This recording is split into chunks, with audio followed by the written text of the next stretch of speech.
And I would like to share my internist point of view on the infertility.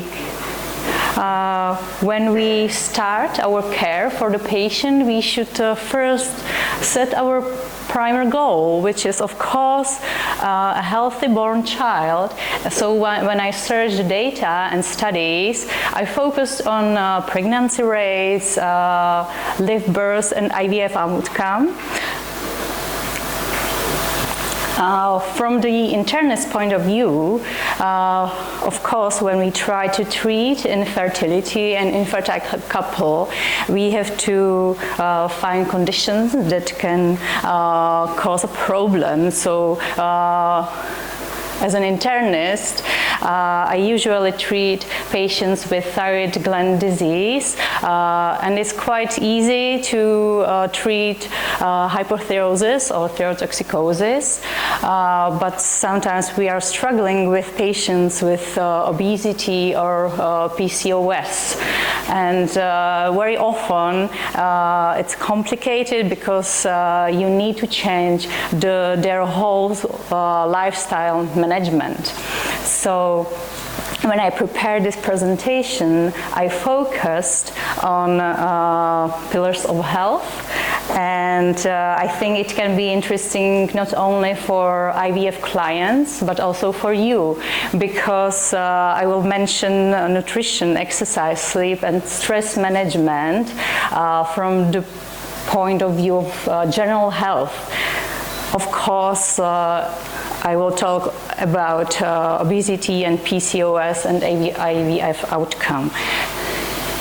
So how can we improve the function of our bodies? Because sometimes when we exclude gynecological problems and internal problems, sometimes the only what seems to be a problem is the age, but we cannot change the age of our patients. So how can we improve the health and how their body is working? Well, I searched and read different studies and about type of diets, but it still seems the best Mediterranean style diet, because it's rich in vitamins, antioxidants, and also healthy fats. I will talk about later. What is necessary, and especially in patients with who are overweight, obese, with PCOS, they usually try different types of diets, low carb, intermittent fasting, and so on, not eat at all. But it's usually not working, and sometimes it's not working because they forget this information, that it's necessary for everyone to intake at least 1 gram of proteins per kilo a day. And because when you do not eat enough proteins, of course, you do not have enough of essential amino acids, and your body cannot produce the solid parts of the body itself.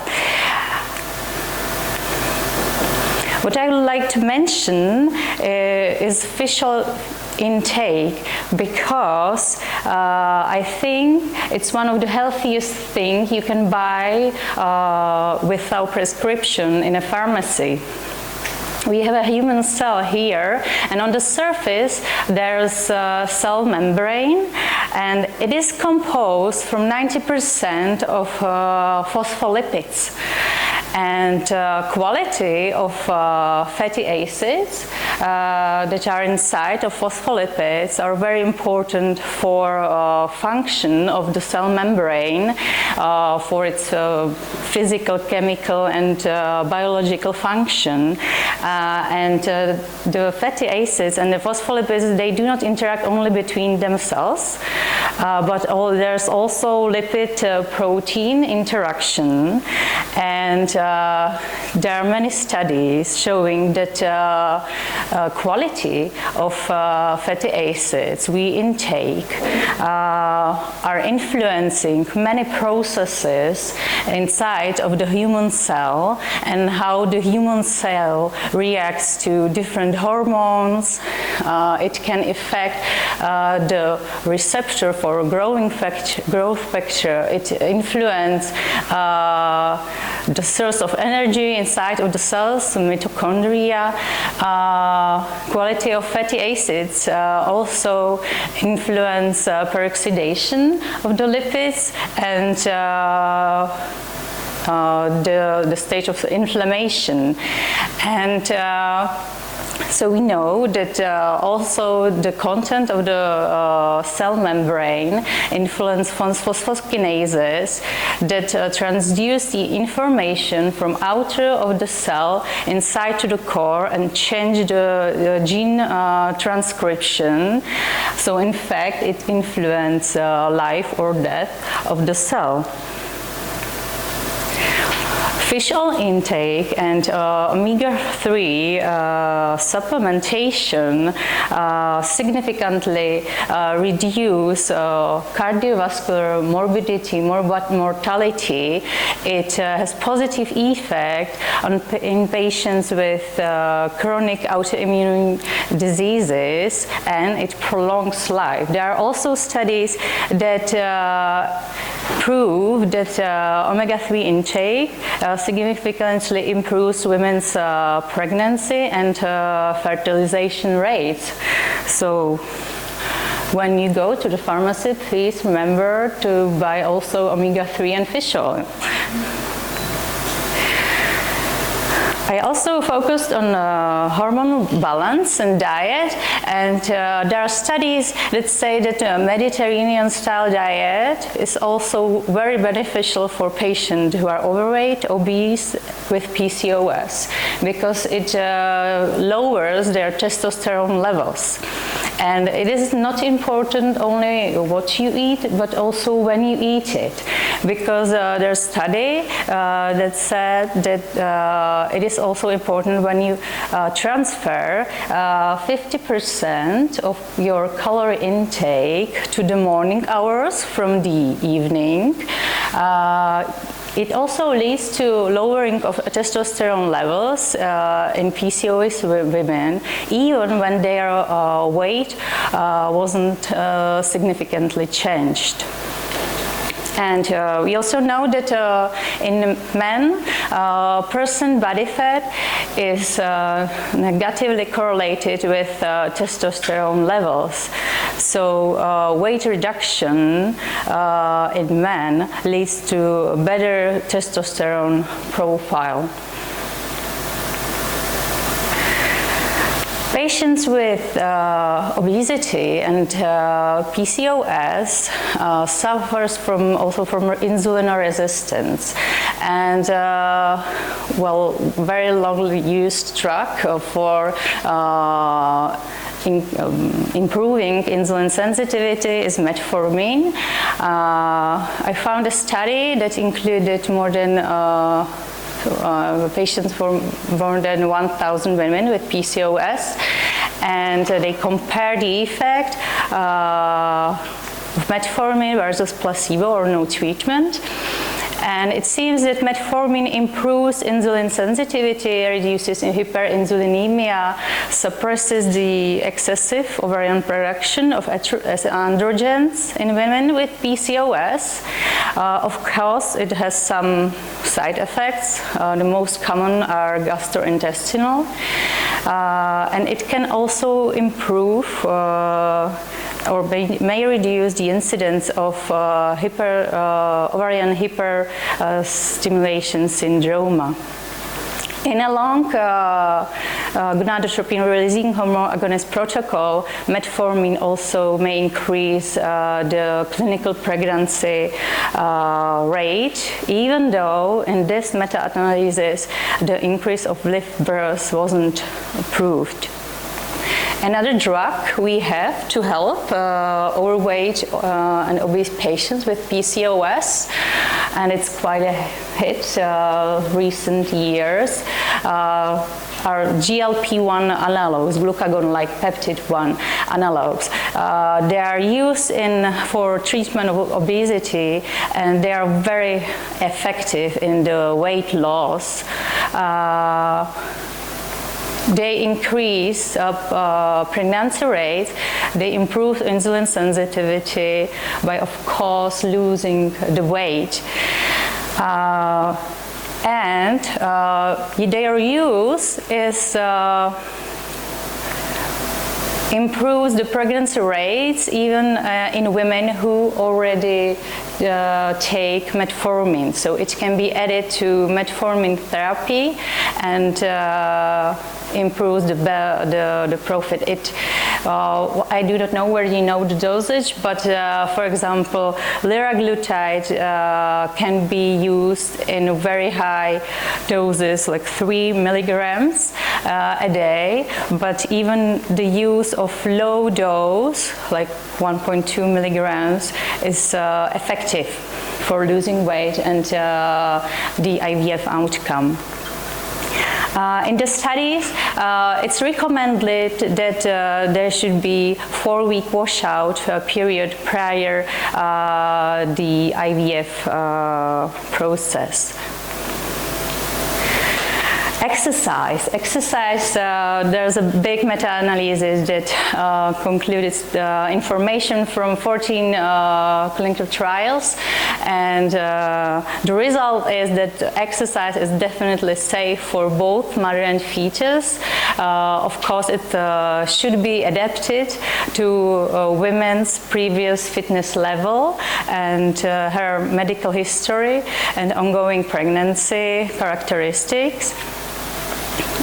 Female physical activity before IVF was associated with increased rates of clinical pregnancy and even live births. And they found no effect on miscarriage rates. There was only one study from those 14 that found a decrease in pregnancy rate, and it was in women with very high intensity training for more than 4 hours a week. So in general, when we say to our patients that they can have mild intensity training 30 minutes a day, and it's very beneficial for the IVF outcome. Stress management and IVF. So we know that chronic stress is linked to increased risk of cardiovascular diseases, anxiety, depression, and immune dysfunction. There are some techniques that are known, like deep breathing, yoga, meditation, that can reduce stress. We do not have evidence-based medicine data about IVF outcome and, for example, psychological and cognitive behavioral therapy and management. But what we know is that psychological treatment is effective for anxiety relief and improvement of quality of life in women undergoing IVF, because of course, for them, it's a source of big stress and anxiety. There are also studies saying that, for example, yoga has positive effects on several parameters like lipid profile, glucose profile, testosterone level, quality of life in women with PCOS. And last and not least important is sleep. I recommend this book whether you want to know what's happening during the night when you're unconscious. Because during the sleeping phase is the most important for the growth processes and all the healing, all the regeneration, and most of the growth takes place during the night and during the sleep. It's under control, mostly it's under control of pineal melatonin, which is crucial for regulation of sleep. But melatonin is a very powerful antioxidant and is also produced by oocytes. And it was found that melatonin also has a role in testicular function through its action on the secretion of gonadotropin releasing hormone. This is a study that focused on the length of sleep and also of irregularity or regularity of the sleep. And they found out that very short sleep, less than 6 hours, interfere with many things, including menstruation cycles, sperm parameters, and fertility, in fact. And they found that there was significant relationship between infertility and short sleep under 6 hours. But it's interesting that when the people slept over 8 hours, it wasn't so beneficial. It was better than to sleep less than 6 hours, but it seems from the general health point of view that the best length of sleep is between 7 and 8 hours. There are lots of studies in America on nurses from hospital, and that prove that irregular or night shift work is also a big problem because it's connected and related to infertility. So my conclusions, what we can recommend to all of our patients is Mediterranean-style diet, which is rich in vitamins, antioxidants, and omega-3. Regular mild intensity exercise is proved to increase live births before IVF. They should sleep from 7 to 8 hours a day, and they shouldn't have night shifts. Stress management can improve the quality of their lives before or undergoing IVF. And for obese patients or patients with PCOS, those patients, they can profit from metformin plus GLP-1 analogs treatment with 4-week washout period prior IVF. So thank you very much. Thank you for your